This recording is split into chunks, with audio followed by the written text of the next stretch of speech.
if you're worried by the increased use of artificial intelligence and robots, this story won't do much to calm those fears. A Tesla engineer was attacked by a robot in an incident that reportedly left a trail of blood. The robot is said to have sunk its metal claws into the worker's back and arm. Scary stuff. I'm joined by AI expert Andrew Eborne.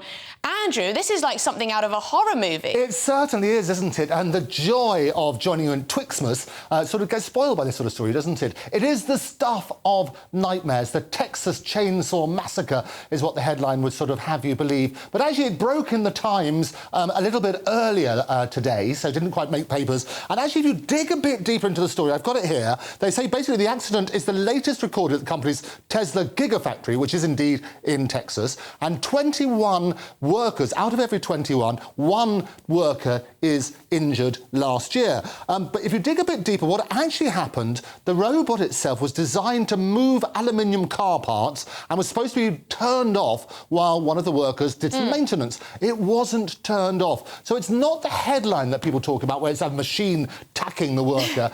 It's a normal sort of situation, which is an industrial injury as a result of the machine not being turned off. So, Andrew, this is a story about human failure. It is totally human error. And as you know, I'm Back to the Futurist. I talk around the world advocating the benefits of AI and robotics and how we should embrace it, because it's going to make everybody's life a lot easier. What you tend to find with any new technology, you get a lot of people who are scaremongering. And what they're doing, they're sort of turning around and saying, hang about, these machines are going to rise of the machine. It's going to come and attack us and get rid of all our jobs. Well, certainly, I mean, Goldman Sachs said about 300 million of our jobs will be lost to AI. But at the same time, there are tremendous benefits. I always basically say that AI, if you like, it's our greatest human achievement, but also potentially the biggest existential threat. But what we need to do is put the facts, do a little bit more light, shine light and less heat, I say, on the story. So this is not a story about AI turning bad. It's about human error. But hang on, Andrew. Now, I'm not going to say it keeps me up at night, because that would be exaggerating, but I do worry sometimes about AI, because these robots, do they not learn exponentially? They learn in a different way than us. Aren't they already more clever than we are? Oh, without doubt. ChatGPT, which celebrated its first birthday, hurrah, in November this year, can you believe it? They worked out that it's already passing bar exams, it's already passing medical exams. But chatting to ChatGPT is supposed to be better than chatting to your GP, because you can get an appointment, it's more empathetic and so on and so forth. Also, there's been seismic developments and advances in medicine. Lots of diseases are being cured as a result of artificial intelligence. And I predict that what's going to happen as well is you're going to get much more fake news. As you know, I do this regular feature here on this glorious channel called Fake or Fact, Andrew Eborne's Fake or Fact, and we look at a lot of those stories. And if you think about fake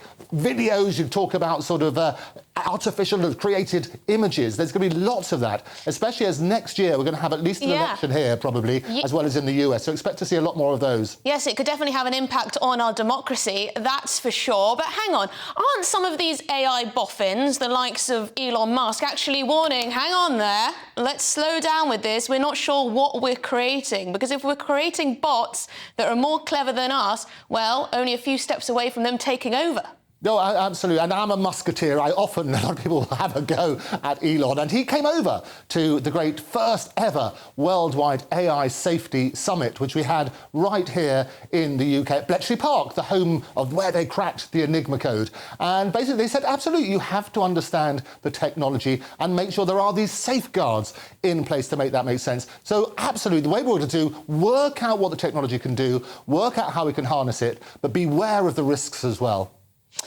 Yes, well, what are the other risks that people are talking about? People are talking about AI being used in war, in conflict, and that could lead to very, very damaging consequences. Well, they always say, and again in the Andrew Eborne's Fake or Fact, we've been looking at lots of these stories, the first casualty in war is always the truth. And whilst there are horrendous images coming out of not just Gaza, but also Ukraine still, a lot of those are artificially generated. I'll give you an example. Within 48 hours, I think it was, of the atrocity and a terrorist attack on the 7th, what happened is basically there were about 50 million posts on social media media, a lot of them using artificial images, whether they were artificially created, showing people in rubble and so on and so forth, or actually what they call invented ones, where they've got using old footage and relabeling it. So you have to, the best thing I would advise everybody is question everything. There's going to be a lot of false information. We're drowning